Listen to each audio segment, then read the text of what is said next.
मैं ईवीएम की गड़बड़ के साथ साथ ये भी मानता हूँ कि सरासर भारतीय जनता पार्टी जो बेईमानी में माहिर है, पूरे देश के अंदर जहाँ पर लोकतांत्रिक तरीके से सरकार बनी उनको तोड़ने का कार्य किया। उन्होंने फिर अपनी वही चाल बिहार के अंदर चलाई और जो मैंडेट, जो जनता ने अपना समर्थन महागठबंधन को दिया था, उसके सपनों को चूर करते हुए उन्होंने वही तिगड़मबाजी से जिस तरीके से देश के दूसरे कोनों में किया, वहाँ पर भी उन्होंने एनडीए की सरकार बनाने जनादेश की हत्या हुई है बिहार में? निश्चित रूप से जनादेश की हत्या हुई है। जनतंत्र की हत्या बिहार के अंदर हुई है। जनता का जो मैंडेट था, बिहार की जनता का जो मैंडेट था, वो महागठबंधन के लिए मैंडेट था, पूरी तरीके से महागठबंधन के साथ में थे। जब देश की सैटेलाइट को बैठा हुआ आदमी कमांड कर सकता है तो ईवीएम को क्यों नहीं कमांड किया जा सकता, पहली बात। दूसरी बात ये कि जब देश के अंदर इतने क्वेश्चन ईवीएम पे लग रहे हैं तो भारतीय जनता पार्टी ऐसा क्यों ईवीएम के पीछे पड़ी हुई है कि ये एक चुनाव बैलेट से क्यों नहीं करा के देख लेते? अमेरिका जैसा देश जो विश्व का नंबर 1 देश माना जाता है, जब वो बैलेट पे चुनाव करा रहा है तो इनको क्या दिक्कत है? एक तरीके से चाहे ईवीएम का घोटाला उन्होंने किया हो, चाहे डीएम का घोटाला उन्होंने किया हो, एनडीए के पक्ष में पूर्ण बहुमत उन्होंने सिद्ध कर लिया है। 3 महीने के अंदर देखेंगे कि आपको उत्तर प्रदेश में कांग्रेस का संगठन पंचायत लेवल पर दिखाई देगा। और उस विश्वास के साथ कहना चाहता हूं आपसे कि 2022 में उत्तर प्रदेश में कांग्रेस की सरकार बनेगी।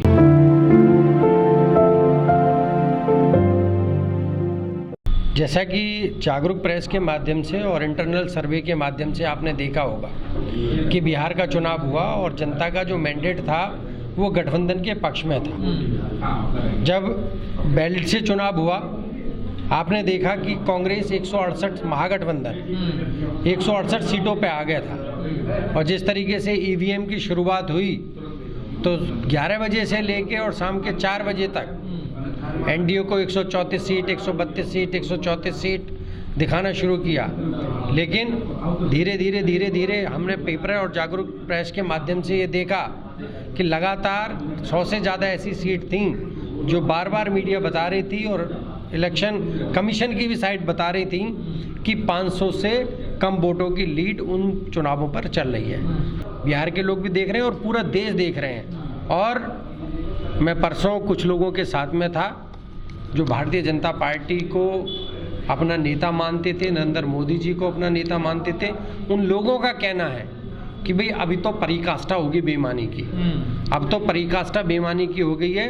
और उन्होंने अपने शब्दों से बताया कि हम इतना अच्छी तरीके से मोदी जी को सुनते हैं, अब उसका भाषण आता तो उनकी पत्नी ने भी कहना शुरू कर दिया कि झूठ बोल रहा, बंद करो इसे। कोई भी ऐसा प्रदेश बचा हो, चाहे चुनाव जीते हैं चाहे हारे हैं, हमने हमेशा से ईवीएम पे क्वेश्चन मार्क लगाया है। हमने पहले भी इलेक्शन कमीशन को लिख के दिया है, आज भी हम मांग करते हैं। निश्चित रूप से हम आज भी विरोध कर रहे हैं, हमने पहले भी विरोध किया है, रिटर्न में पार्टी की तरफ से भी इलेक्शन कमीशन को लिख के दिया है।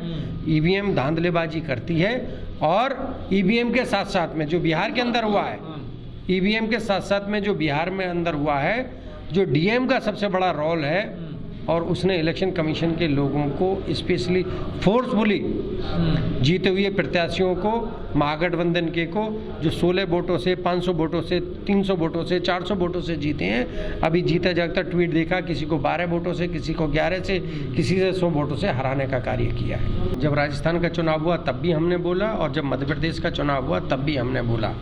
मध्य प्रदेश में हम चुनाव जीते, ईवीएम में ये धांधलेबाजी पूरी तरीके से नहीं करा पाए तो इन्होंने बनी हुई सरकार को तोड़ने का कार्य किया।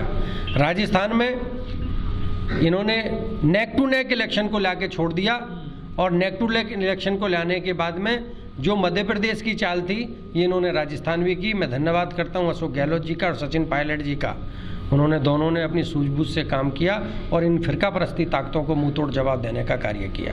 कांग्रेस को जिस तरीके से परफॉर्मेंस करनी चाहिए थी वो पूरी तरीके से इस तरीके से परफॉर्मेंस नहीं कर पाई, ये मैं मानता हूँ। 70 सीटों में यदि कांग्रेस 30-35 सीटों पर बड़ा मार्जिन लेके चली जाती तो ईवीएम का भी जो खेल था ये खत्म हो जाता। हमारी परफॉर्मेंस थोड़ी सी पुअर रही है, इसके लिए हम चिंतन मंथन कर रहे हैं। उत्तर प्रदेश के अंदर बाई इलेक्शन चल रहे थे, बिहार के अंदर इलेक्शन चल रहा था। बहन जी मायावती जी ने तो clear mandate Bharatiya Janata party को दे दिया था। उन्होंने स्टेटमेंट दी कि यदि ज़रूरत पड़ी तो हम भारतीय जनता पार्टी का समर्थन करेंगे, हम भारतीय जनता पार्टी को सहयोग करेंगे। तो उनका तो क्लियर मैंडेट हो गया कि बहन G B team Bharatiya Janata party के साथ में काम कर रही है। ये किसी से छुपा हुआ नहीं है कि जिस तरीके से राष्ट्रपति के चुनाव में ओबीसी जी ने भारतीय जनता पार्टी का साथ दिया, इसी तरीके से सब लोगों को पता है, जागरूक प्रेस को पता है कि ओबीसी बी टीम के साथ नहीं लगाती है ना, गठबंधन करके चलना चाहिए ना। देखिए मैं आपको एक बात बताता हूं कि कांग्रेस पार्टी हर एक पार्टी का सम्मान करती है, हर एक पार्टी को प्यार देती है, लेकिन यदि वो छोटी पार्टियां हैं तो उन छोटी पार्टियों को भी तो मानना चाहिए कि हम छोटी हैं। बहुजन समाज पार्टी के सारे लोगों ने कांग्रेस मर्ज कर ली, उन्होंने विलय कर लिया, कांग्रेस में समर्थन नहीं दिया, मर्ज कर लिया, खरीद उन्होंने मर्ज कर लिया है ना, उन्होंने मर्ज कर लिया और अपनी स्वेच्छा से सारे लोगों ने जाके कांग्रेस पार्टी की सदस्यता ज्वाइन की है। और जो बहुजन समाज पार्टी के नेता थे वो कितने दिन से बहुजन समाज पार्टी के नेता थे, वो थे तो कांग्रेस ही। बहुजन समाज पार्टी ने प्रलोभन देने के बाद में उनको टिकट दिया, वो पुराने घर में लौट के आ गए। जहाँ हमारी गलतियाँ रहती हैं उनको हम स्वीकार करते हैं और आगे भी ऐसा नहीं है कि भाई कांग्रेस पार्टी कोई ऊपर से जो रामराज या इस तरीके से हरिश्चंद्र है, लोकतांत्रिक है, राजनीतिक पार्टियां हैं, कहीं छोटी मोटी गलतियां हो जाती हैं और जब हमसे कोई गलती होती है तो हम उसको स्वीकार करते हैं। बिहार की जनता ने तो क्लियर मैंडेट तेजस्वी यादव और गठबंधन को दिया, सबसे बड़ी पार्टी के रूप में तेजस्वी यादव उभर कर आए, सबसे ज़्यादा वोट उनको मिला, सबसे ज़्यादा सीट उनको मिली और बिहार की जनता चाहती थी आज चौथे नंबर की पार्टी जो बिहार में वोटिंग मशीन के माध्यम से जीत के आई है घोटाला होने के बाद, आप उसका मुख्यमंत्री बना रहे हो, तो ये तो वहाँ की जनता डिसाइड करेगी कि वो उसको मुख्यमंत्री के रूप में देखना चाहते हैं या नहीं देखना चाहते। हम किसी से पार पाने की लड़ाई नहीं लड़ रहे हैं, हम अपना संगठन मजबूत कर रहे हैं। 2022 में कांग्रेस पार्टी निश्चित रूप से उत्तर प्रदेश में सरकार बनाएगी, मैं आपसे आज वादा करता हूँ।